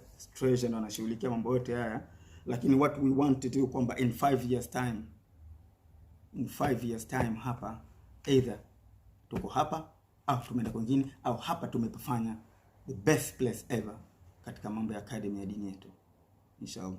Nadhani baada ya hapo nitakuwa nimeshamaliza mambo yangu yote nilotaka kuzungumza, unless jamaa zangu walikuwa mbele yangu hapa ataniambia kitu kingine nimekisahau. Nadhani kama nimekisahau kitu chochote. Nadhani kama nimekisahau kitu chochote. Na nadhani kama kuna mtu ana maswali, nadhani nimesema maswali mnitumie katika nini? Katika WhatsApp. Naam, kuna swali limekuja hapa. Mtu amefariki, nitaripoti kwa nani? He is very important. Kwamba nilikuwa watu wote mkishakuleta hizo email zenu niwatumie details za nani mkaripoti naye. Okay, nitazisema hapa. Nadhani wa kwanza tulisema kwamba okay, huu nani mzima hii inashughulikiwa na mwenyekiti na katibu wake na mwakazina, lakini watu wako wapigia simu. Mfano mtu amefariki wa mwanzo, naweza mkampigia Limeja. Mwingine naweza kumpigia Saleh Riashi ambaye ndio mwenyekiti hapa. Kuna watu watatu tumeweka, na mwingine tumesema atakuwa mweka hazina wetu na Ninachi. Kwa hiyo hao watu watatu namba zao nitakutumieni. Wakiongezeka inshallah tutawaeleza yote ya kuongezeka.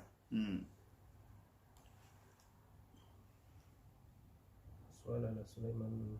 Okay, kuna swala jingine hapa Sheikh Suleiman Humudi, mbona hujibu swala langu alipe pound 80 na familia walipe pound 90? Naam. Kama mwanao yeye anafanya kazi full time, unaishi naye nyumba moja. Imagine angekuwa anaishi nje, anapenga chumba chake, angeingia kama single, au sio? Analipa pound 80. That's it. Kwa hiyo yeye atalipa pound 80 na nyinyi familia mtalipa pound 90. Lakini nimesema awe anafanya kazi full time, sio part time tu. Leo kaenda college karudi anafanya kazi anaenda. No.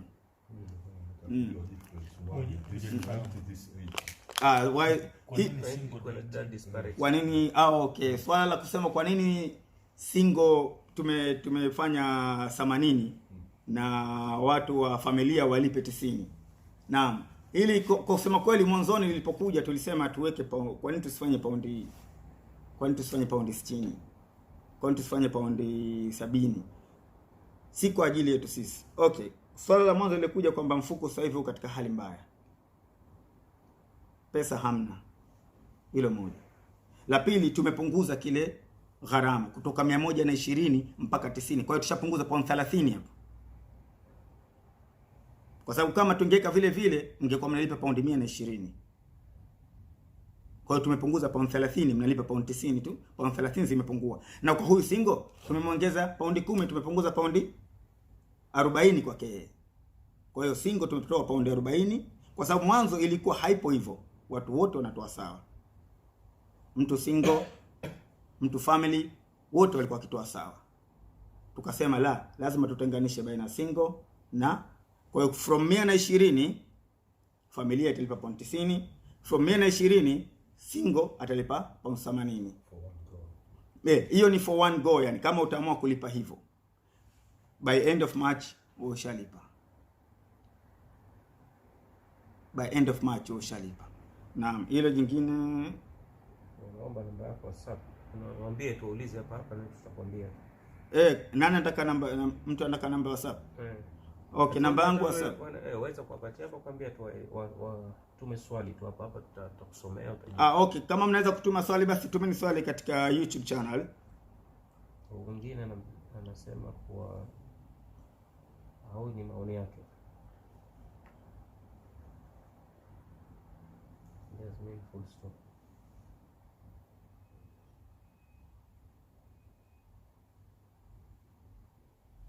Okay, kuna mtu katoa mawazo hapa ni mazuri sana kwamba okay, mazishi Afrika yanaweza kufika 200,000 tu. Kwa hiyo kapa pound 50. Au sio? Sasa let's make it open kwamba hii ni kumzika mtu. Hizi ni gharama za kumzika mtu popote alipo. Kwa sababu okay, hii ni 200,000 kwa Afrika. Inaweza kufika F7 kwa Iceland. Shaona? Mtu anaweza akawa amekufa labda Ufaransa, ikawa kule 8,000, itabidi tutoe 8,000. Shaona? Kwa hiyo tunasema tutazika base na pale ulipofia na gharama za pale ile sehemu uliofariki, kiwango kile ambacho umefia. Na kumkeni jamani, hii ni sadaka vile vile. Kwa hiyo unaweza kuzikwa nayo wewe au anaweza kuzikwa mtu mwingine, na ni furahi zaidi akizikwa nayo mtu mwingine kwa sababu baraka zinakuja kwako wewe. Kwa hiyo shukrani sana kwa swali lako, nadhani nimekufahamu na mawazo haya ni mazuri, tutayapeleka kwa watu wengine inshallah. Kuna maswali hapa unasikika, thank you. Okay, nadhani katika WhatsApp maswali yameisha. Kuna maswali mengine huko yote? Hamna. Kama kuna mtu ana maswali yote hajanielewa, hajafahamu, please tutumie sasa hivi tupate kumaliza kwa sababu muda unaenda. Tuna dakika kama 15 zimebaki. Kwa hiyo mpaka saa 10 kamili tutamaliza. Samahani tumechelewa, lakini baada ya kujua ingekuwa vizuri ingetoa definition halisi ya kumzika mtu. Je, ni ubao, sanda na kuchimba kaburi ama kuna kitu kingine? Gharama za kumzika mtu. Gharama za kumzika mtu kama hapa Leicester, na definition ya hiyo kumzika. Kumzika mtu. Gani? Okay, kama hapa kwetu gharama za kumzika mtu ziko tofauti kila nchi. Kama hapa gharama labda kuna kupiga simu, kuna kufuatilia, kuna kuosha maiti, shafahamu, kuna sanda, kuna ubao, kuna uchimbaji kule, ardhi kiasi gani inanulika, yote hiyo ni gharama za kumzika ule mtu. Kwa hiyo zote zinaingia hapo. Sio gharama za kusema okay, mtu amefia Mwanakwerekwe, tunaenda kumzika Mwanakwerekwe. Okay, kutakuwa na hitima msikitini vile vile, alafu kutakuwa na chakula pale nyumbani. No. Hizo sio gharama. Hizo ni gharama za mazishi. Hizo hazihusiana na kumzika mtu. Unafahamu? Yule mtu alipofariki pale, imekosti kiasi gani kumchimbia shimo, kumwekea ubao, kumpa sanda lake na kila kitu, tukamzika, tukamhifadhi yule mtu. Kiasi gani imekosti? Toka mchimbaji analipo kiasi gani, ubao kiasi gani, waoshaji kiasi gani, yote inaingia, gharama zake ziko hapo. Sio gharama za kuwalisha watu nyumbani kwako, kama kuna watu wamekuja uwape pesa na uwape chakula. Hiyo sio gharama za kumzika mtu. Gharama za kumzika mtu ndio tunatoa hapa. Nadhani tumefahamiana. Hapa kwetu Leicester kuna gharama la kuchimba. Wale wachimbaji wale wanachimba, wanakuja na makreni yao wanachimba, wale pia wanataka kulipwa. Ile ardhi yenyewe, ile sehemu ya kuchimba inalipiwa vile vile. Ile kuosha mtu vile vile inalipiwa. Kwa hiyo kuna vitu vingi vinaingiliana hapo. Au kama mtaosha wenyewe. Kuna mtu mwingine Suleiman Wood anauliza swali tena. Leicester mtu akifariki cost ni 3,052. Je, tutalipa kiwango hicho? Anauliza, je, tutalipa kila kiwango hicho 3,052 Leicester cost yake? Cost kama kumzika mtu hapa 3,000 kwa sababu cost inabadilika. Miaka mitatu inakuja cost inaweza kuwa 5,000. Unafahamu? Kwa hiyo kama cost ikiongezeka, lazima na vile vile tutajitizama kama je, paundi 10 inatosha? Unafahamu? Kama paundi 10 haitoshi kwa ile cost, inabidi lazima paundi 10 itabadilika vile vile. Lakini tutalipa base na ile cost. Na ndio maana tunanika emphasis kitu kingine kwamba kama tutaongeza chochote ni sadaka yako. Kama mwanao utamtolea paundi 5 ni sadaka yake. Okay, kuna swala jingine. Lipo jingine. Lipo jingine hapa. Sasa lini watu waanze madrasa? Na lini huo mkutano wa wazee, kwa sababu wakati ushaenda. Watoto wanakosa madrasa. Of course. Mpaka sasa hivi katibu nadhani alikuwa na plan ya kuleta barua na watu washapanga naye. Kwa hiyo soon katibu atafanya, kwa sababu swala zima la madrasa nilishughulikia katibu. Kwa hiyo lini ataleta hizo details soon inshallah. Kwa sababu tulipanga wiki hii, lakini nadhani kuna mtafaruku kidogo umetokezea hapa, lakini inshallah tutajitahidi. Katibu ataleta hizo barua au ataleta information, mkutane wapi, mkutano utafungwa lini, mkishaongea nao, tushaongea kabisa kila kitu, and then inshallah tutaanza madrasa. Lakini kama nilivyosema, tunataka madrasa iwe standard. Na ikiwa standard kwa elimu zetu tulokuwa nazo, basi Sheikh Riasha atasema chake, mimi nitasema changu, huyu atasema chake, huyu atasema chake, atasema chake, alisema chake, atasema chake, kila mtu atatoa mawazo yake, na katika mawazo hayo tutaweza kumove on together.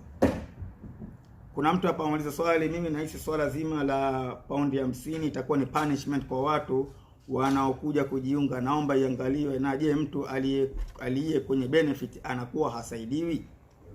Hilo ni swala zuri. Kama mtu atakuwa kwenye benefit itakuwaje? Ni swala zuri kweli. Kama mtu atakuwa kwenye benefit itakuwaje?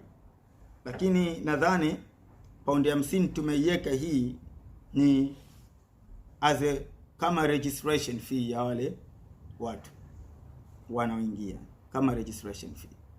Na sisi pia vile vile tunajitahidi kwamba sio punishment kwa mtu. Hata kama mtu yuko kwenye benefit, nadhani ile swala litazungumzwa na viongozi, litachukuliwa. Je, mtu alikuwa kwenye benefit mlipishe paundi 50 au aanze kulipa paundi 10 yake kama kawaida? Ile swala nadhani viongozi wataweza kulijibu. Sasa sitaki kulijibu kwa sababu halipo katika, sina jibu lake, lakini inshallah nishalipeleka na atalijibu. Je, mtu kama yuko kwenye benefit alipe hiyo paundi 50 ya mwanzo, au tumpunguzie paundi 25 au paundi 20, au asilipe kabisa aanze kulipa paundi 10? Watajibu wao. Inshallah watajibu ile swali.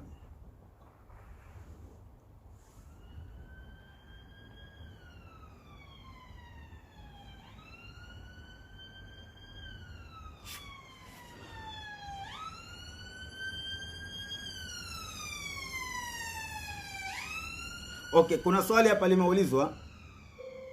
Kwanza niliambiwa Alhabibi, mwanzoni ulisema kuwa mtu atalipa kipato cha Leicester, kwa maana hiyo kwa nini isiwe hiyo flat payment, kwamba kokote atakapokufa kuondoa hitilafu? Swala zuri kweli.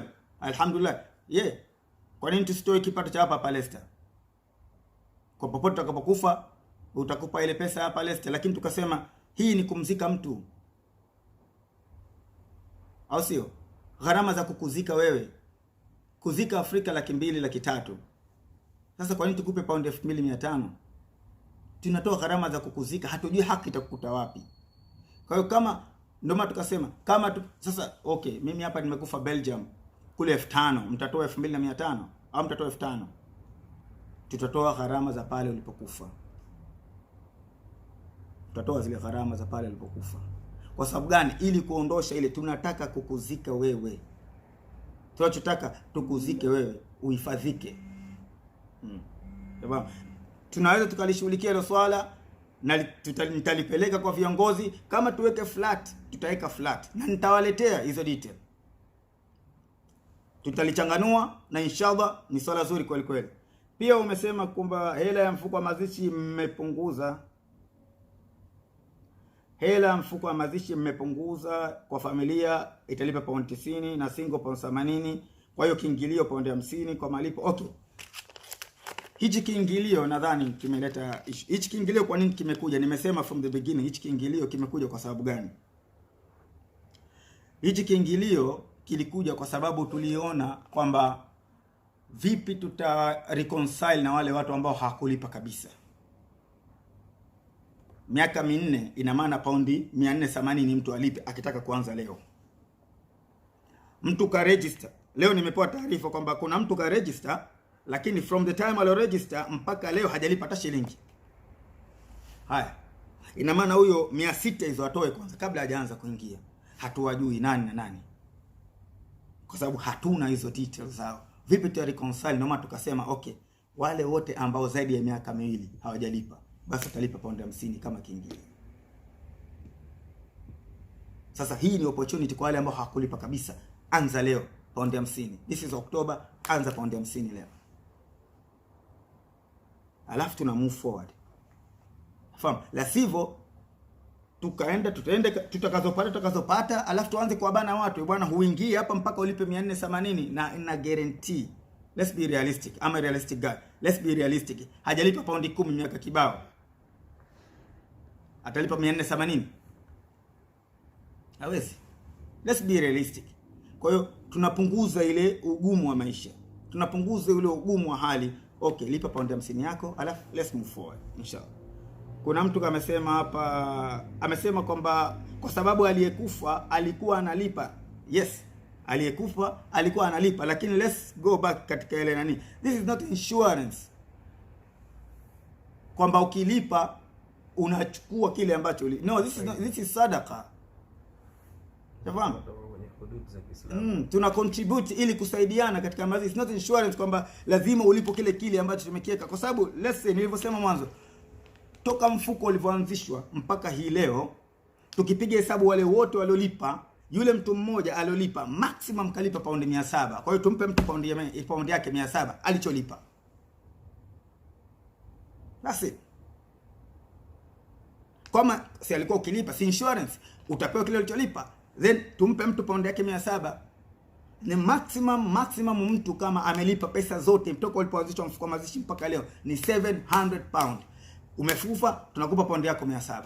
Sasa leo mtu leo umelipa paundi 10, kesho umekufa unazikwa kwa paundi 3000. Umeifanya nini? Umelipa nini? This is not insurance. Hii ni sadaka kuwazika watu. Kwa hiyo kama umekufa Afrika, tutatoa base na ile Afrika. Kama umekufa Iceland, tutakuwa base ya Iceland. Kama umekufa Birmingham, tutatoa, unataka base ya Birmingham. Ili nini? Kusaidiana kuzika. Kusaidia mtu akifariki azikwe. Na nadhani umenifahamu alhabibi. Na swala hili la benefit, hamna mtu mwenye benefit anayefanya kazi, rules zifuate kwa kile anayetaka kujiunga. Tusikanyagane please. Kwa hiyo kuna mtu hapa akatoa mawazo kwamba hili swala lazima la benefit lisiwepo kabisa, kama mtu alipe paundi 50, hata walikuwa kwenye benefit vile walipe paundi 50. Fahamu? Yeah. Kwa upande mmoja is true, kwa upande mmoja kweli watu walipe paundi 50, kwa sababu hata hiyo benefit unaweza ukaigawanya pole ukatoa paundi 10 zikatimia 50. Na unalipa mara moja tu. Baada hapo basi unaendelea kulipa hela yako. Kwa hiyo kama utasema jamani mimi sina uwezo paundi 50 yote, nitalipa paundi 20, paundi 10 alafu itamalizika, alhamdulillah. Au wengine sema mtu kwenye benefit ana pesa, the same time anavaa raba paundi 170. The same time Afrika kila mwaka anaenda kusafiri, anatembea, anarudi, pesa ana, lakini hii ni sadaka jamani. Kumbuka, anapozikwa mtu kwa ile aliyoitoa, baraka unapata wewe. Baraka unaipata wewe. Na swala hapa, mtu akifa UK lakini kaomba azikwe Zanzibar mfano. Tutasaidiaje? Swala la usafirishaji tulisema from the beginning, sisi hatusafirishi maiti. Kwa sababu gani? Bado hatujafika stage hiyo. Tukifika stage hiyo inshallah, Mungu atujalie mfuko ukiwa umerutuba nzuri, umeendelea vizuri, mfuko watu wanaongezeka, basi alhamdulillah. Kwa sababu najua kuna baadhi ya communities zinasafirisha. Kwa hiyo sisi bado hatujafika stage hiyo. Tukifika stage hiyo inshallah, Mungu, hizi sheria zitabadilika baadaye. Hapo baadaye. Lakini kwa sasa hivi kwa huu mfuko kama nilivyokuelezea, imagine ziko 1018 sasa hivi. Kuisafirisha maiti kwenda Afrika kiasi gani sasa? Mfuko mtaumaliza jamani. Kwa hiyo sasa hivi hali ya tuni, lakini hapo baadaye inshallah mambo yakiwa mazuri tutazibadilisha hizi sheria, kila kitu kitaenda salama. Nadhani tumefahamiana baada hapo. Kuna swala jingine lolote? Kuna swala gani? Mimi sijafahamu, mtu anauliza. Mimi sijafahamu kabisa kwa mujibu wa maelezo yako. Mimi naweza nikalipa paundi 50 leo na paundi 90. Ikisha leo nikafa, je, itakuwaje? Okay. Amna mtu anajua lini atakufa. Au sio? Ushakuwa mwanachama, ushaanza kulipa, umekufa siku ya pili yake, wewe ni mwanachama tayari, tutakuzika. Yeah. Hatuna percentage kwamba uwe ushalipa kiasi fulani cha pesa, kwamba uwe at least 70% ya pesa umelipa. No. Hata kama leo umelipa paundi 50, alafu umelipa paundi 10, tutakuzika. Yeah. Wewe ni mwanachama hai, unalipa. Na ndio maana kuna option ya paundi 90, paundi 80 na paundi 10. Kwa hiyo una haki na utazikwa. Nadhani hilo limejibiwa.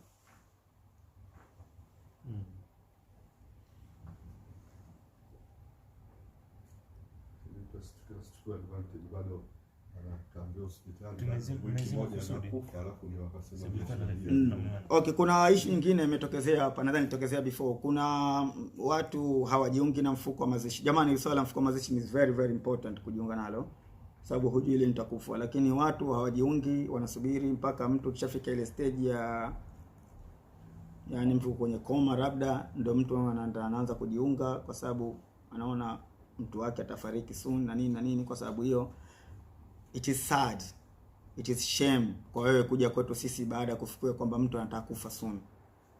Shame kwa wewe, shame kwetu sisi vile vile tutakapokuwa tutakatalia kwamba hatukubali, na huyu ni Muislamu mwenzetu. Kwa hiyo please jiunge, paundi 10 tu kwa mwezi au paundi 10 tu kwa mwezi akhi. Unanua raba paundi 80, paundi 10 tu kwa mwezi akhi, na utakufa akhi. Mimi nitakufa, kila mtu atakufa, na mnajua maisha ya nchi yalivyo, hali ya nchi. Kama mtaka kufahamu hali ilivyo, mtafuteni mtu ambaye amefiwa alafu ana paundi 5 kwenye akaunti yake, alafu hajui anaanzia wapi. Atakwambieni hali iliko vipi. Umeamka usiku, mwenzako kafariki, una paundi 5 kwenye akaunti yako na hujajiunga na mfuko wa mazishi, hujui unaanza wapi. Sasa unaanza kusumbua watu wakuchangie, watu wahangaike, wakati ilikuwa hapo unapiga simu, Riashi, mtu wangu kafariki bwana, hivi tunaanza process, hata kama ulilipa paundi 20 wewe. See how simple thing can be. Paundi 10 tu. Kwa hiyo nadhani baada hapo mimi nishamaliza, time imefika, zimebaki muda mchache swala ya al-asr. Nategemea hii ndio itakuwa nani yetu ya mwisho ya mfuko wa mazishi. Nadhani labda zitakuwa nyingine hapo baadaye, lakini nategemea leo hii live session imejibu maswali mengi ya watu. Imejibu maswali mengi ya watu, imeondosha ile hofu za watu kujiunga, imeleta hope katika nafsi za watu kwamba at least kuna hope mfuko utaendelea. Na kama nilivyoelezea, tuna enhance mfuko, tuna build security around it, na tuchakuweka sawa vile vile, tunatawakkala ala Allah, kwa sababu alone in all sisi sote binadamu, sio anaikamata hizi pesa leo, anaweza kesho akaondoka nazo zote, hatujui, lakini tunatawakkala ala Allah. Tuna hope hatofanya hivyo, lakini tunatawakkala ala Allah. Na in the end, hii ni jumuiya yetu sote. Hii jumuiya si ya viongozi. Hii jumuiya sio wale watafuta msikiti. Hii jumuiya sio wale watafuta pesa za kutafuta msikiti. Hii jumuiya ni yetu sote. Ukishakusema neno jumuiya, basi ni watu wale wote ambao katika ile jumuiya. Huu msikiti sio wale walionunua, sio wale waliohangaika kwenda kununua. Actually hawajaununua wao. Huu msikiti umenunuliwa on behalf of Madrasat An-Nur. On behalf Madrasat An-Nur ndio sisi jumuiya yote hapa. Kwa hiyo si ya mtu hii jumuiya, jumuiya ni watu sote. Na mali katumika neno jumuiya. Jumuiya maana yake aljamaa, wote, watu wote ambao katika ile jumuiya is the common goal. Kwa hiyo so we need to have a vision. We need to have a strategic planning. Nini tunaifanyia hii jumuiya? Na inshallah baada ya muda tutaendelea. Na hope nimejibu maswali ya watu, na hope hii itakuwa ni sadaka kwa nyinyi na kwangu mimi na kwa familia yangu na kwa jamaa zangu wote na kwa msikiti. Inshallah Mwenyezi Mungu atujalie khairi. Na hope kwa wale ambao wamenisikiliza watanielewa, nimekosea, samahani sana leo kauli yangu kidogo na kifua, na hope kwamba hii itasaidia watu wengine vile vile kurudi back na kujiunga na mfuko wa mazishi na kuendeleza maendeleo ya jumuiya nzima. Inshallah Mungu atujalie hapo. Baada ya kumaliza hako, wa alaikum salaam wa rahmatullahi wa barakatuh, na nadhani nitamalizia hapo. Shukran sana.